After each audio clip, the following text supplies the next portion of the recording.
Et si je vous disais que vous vous y prenez mal en jardinage? Pendant que vous replantez des tomates chaque printemps, les Romains de l'Antiquité semaient une seule fois et récoltaient pendant 25 ans d'affilée. Ils nourrissaient 50 millions de personnes grâce à des techniques si efficaces que 99% des jardiniers modernes N en ont jamais entendu parler. Ils n'utilisaient ni engrais chimiques, ni pesticides, ni motoculteurs. Ils possédaient simplement des secrets.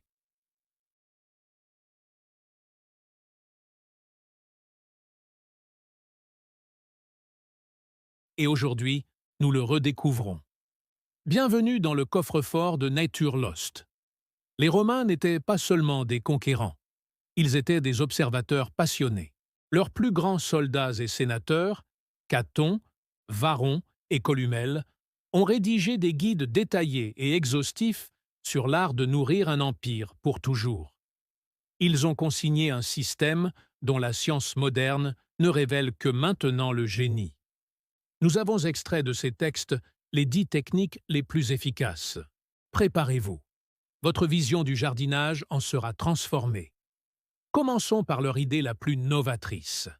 La pérennité. Oubliez les semis annuels. Les Romains construisaient des installations de culture permanentes. Ils étaient obsédés par les asperges. Leur méthode était ingénieuse. Ils creusaient des plates-bandes profondes, les remplissaient de compost et de sable pour le drainage et plantaient les griffes à 20 cm de profondeur. Puis, ils n'y touchaient plus. Cette unique plantation produisait des asperges épaisses et prêtes à être récoltées pendant toute une génération. La science moderne le confirme. La plantation profonde crée un système racinaire massif qui se développe sur plusieurs décennies. Voici comment procéder. Aménagez un parterre surélevé. Remplissez-le de compost riche et de sable pour le drainage. Plantez vos plants à 20 cm de profondeur, soit plus profond que ce qu'indiquent la plupart des sachets. Arrosez-les la première année, puis laissez-les presque sans surveillance. Dès la troisième année, vous récolterez pendant les 20 prochaines années. Mais une plate-bande permanente a besoin d'une fertilité permanente. Les Romains n'avaient pas d'azote synthétique. Ils avaient mieux. Observation. Columelle, l'un de leurs plus grands auteurs agricoles, affirmait que les lupins avaient le même effet que le fumier. Il décrivait la fixation de l'azote. Les légumineuses comme les haricots, les pois et le trèfle abritent des bactéries qui captent l'azote de l'atmosphère, créant ainsi un engrais gratuit et parfait. Les Romains utilisaient ces plantes partout. Ils les plantaient entre les rangs de céréales et comme tapis vivants sous leurs vignes, créant ainsi des vignobles qui s'auto-fertilisaient. À retenir, ne jamais planter une plate-bande avec une seule espèce. Incluez toujours une légumineuse. Plantez des haricots grimpants pour faire adhérer votre maïs. Semez du trèfle comme paillis vivant autour de vos arbres. Cultivez des pois. Semez des pois au début du printemps, puis plantez vos tomates au même endroit. Les pois auront nourri le sol. Cette philosophie de l'équilibre était au cœur de tout leur système. Les Romains avaient compris quelque chose que nous avons oublié. On ne peut pas cultiver la même plante au même endroit. C'est la recette assurée pour les maladies et l'appauvrissement du sol. Ils ont perfectionné la rotation triennale des cultures. La première année, semez des plantes gourmandes en nutriments comme le blé ou le chou. La deuxième année, des plantes peu gourmandes comme les navets ou les herbes aromatiques. La troisième année, semez des légumineuses pour régénérer le sol. Ensuite, et seulement ensuite, revenez aux plantes gourmandes. Pour appliquer cette méthode aujourd'hui, divisez votre jardin en 3 ou 4 sections. Tenez un petit carnet de notes. Si vos tomates et poivrons étaient dans la section A cette année, semez-y des haricots ou des pois l'année prochaine. C'est aussi simple que cela. Vous rompez le cycle des maladies et vous enrichissez votre sol gratuitement. Mais leur génie ne résidait pas seulement dans le sol. Il résidait aussi dans la conception même de la ferme. Cette technique suivante est un pur exemple de l'ingéniosité romaine. Au lieu de faire grimper les vignes sur des poteaux en bois mort, On les attachait à des arbres vivants. Les vignes s'enroulaient autour d'ormes ou de peupliers. L'arbre offrait un treillage vivant et permanent. Ses feuilles, une fois taillées, servaient de fourrage gratuit pour le bétail. Sous la canopée, les agriculteurs cultivaient du trèfle fixateur d'azote. Entre les rangées d'arbres, ils semaient des céréales. Un champ, 4 récoltes. Vin, fourrage, engrais et nourriture. C'est une technique avancée, mais vous pouvez la reproduire. Au lieu d'un poteau mort, plantez un arbre robuste aux racines profondes, comme le robinier faux acacia, qui fixe également l'azote, et faites-y grimper une vigne. Semez des herbes aromatiques et du trèfle à son pied. Vous venez de créer une forêt comestible à plusieurs étages. Cette même rigueur s'appliquait à l'aménagement du sol lui-même. Si vous observez les ruines romaines, vous verrez des pierres partout. Ce n'était pas un simple désordre, c'était de l'ingénierie. Dans un climat méditerranéen sec, le paillis de pierres est un allié précieux. Le jour, les pierres absorbent la chaleur et la nuit, elles la restituent, protégeant ainsi les plantes du froid. Plus importante encore, elles agissent comme un couvercle sur le sol, réduisant l'évaporation de l'eau jusqu'à 50%. Les pierres offraient également un habitat aux lézards et aux insectes bénéfiques qui se nourrissaient de ravageurs. Autour de vos arbres fruitiers vivaces, de vos romarins ou de vos herbes aromatiques, étalez une couche de 500 cm de galets ou de gravier. Cela protégera le sol et vous permettra d'économiser l'eau, surtout sous un climat chaud. Ils ne se contentèrent pas de maîtriser le climat, ils apprenaient à le défier.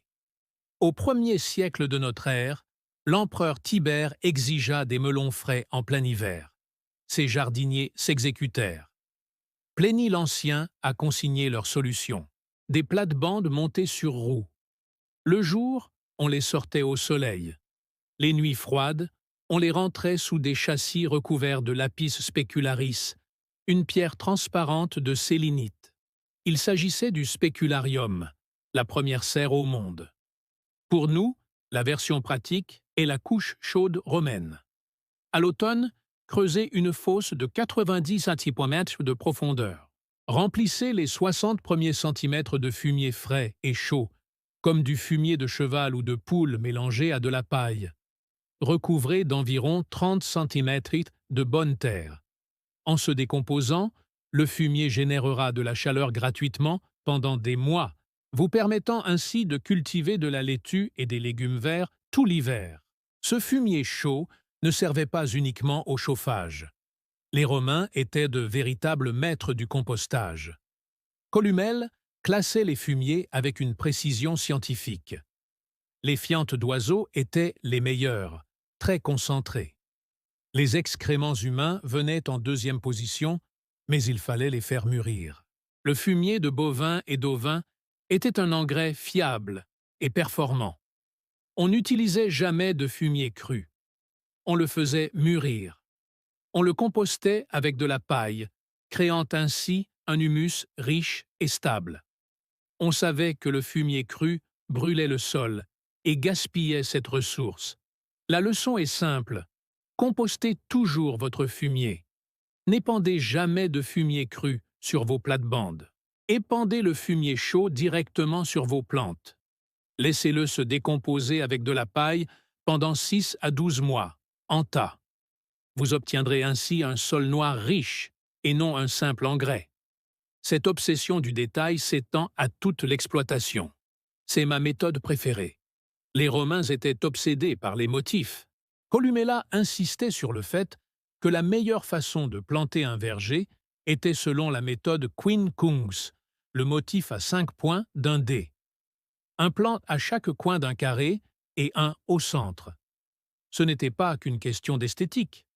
La disposition décalée garantit à chaque plant un ensoleillement maximal sous tous les angles. La circulation de l'air est optimale, ce qui réduit les risques de maladie. La concurrence racinaire est minimisée. Lorsque vous plantez votre verger, ou même simplement vos plants de tomates, évitez de planter en quadrillage monotone. Décalez-les. Ce simple décalage offre à chaque plant plus de soleil et d'air.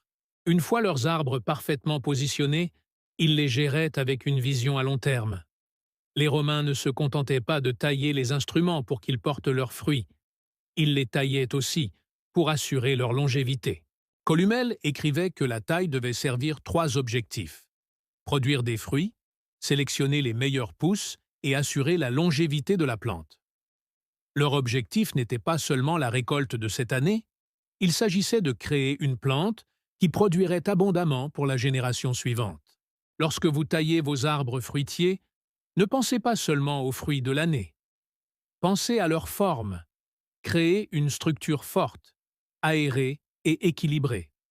Vous bâtissez ainsi un arbre qui sera sain et productif pendant des décennies, et non pas seulement une saison.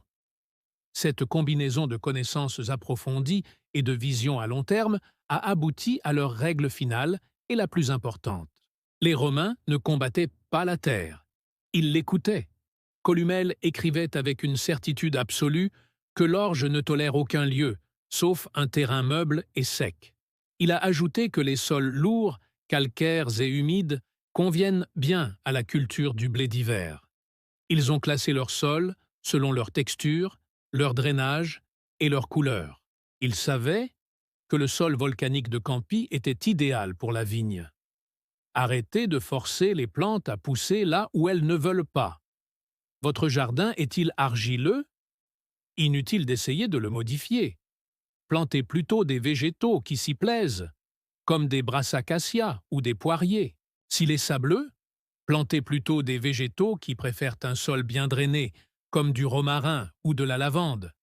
Travaillez avec votre terre, ne luttez pas contre elle. Prenons du recul et observons la structure. Ces 10 techniques ne sont pas de simples astuces. Elles constituent une véritable philosophie. Les Romains avaient compris une vérité fondamentale. On ne peut pas exploiter la terre indéfiniment. Chaque récolte doit être compensée par de la matière organique, des plantes fixatrices d'azote, une rotation des cultures judicieuses et le respect de l'écosystème. Ils ont construit des installations permanentes, des asperges, des treilles et des oliveraies qui ont survécu à l'Empire lui-même.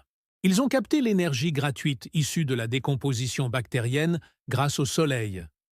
Chaque technique a permis de réduire la main-d'œuvre, tout en augmentant le rendement. C'est l'efficacité à l'état pur. L'agriculture moderne a choisi une voie différente.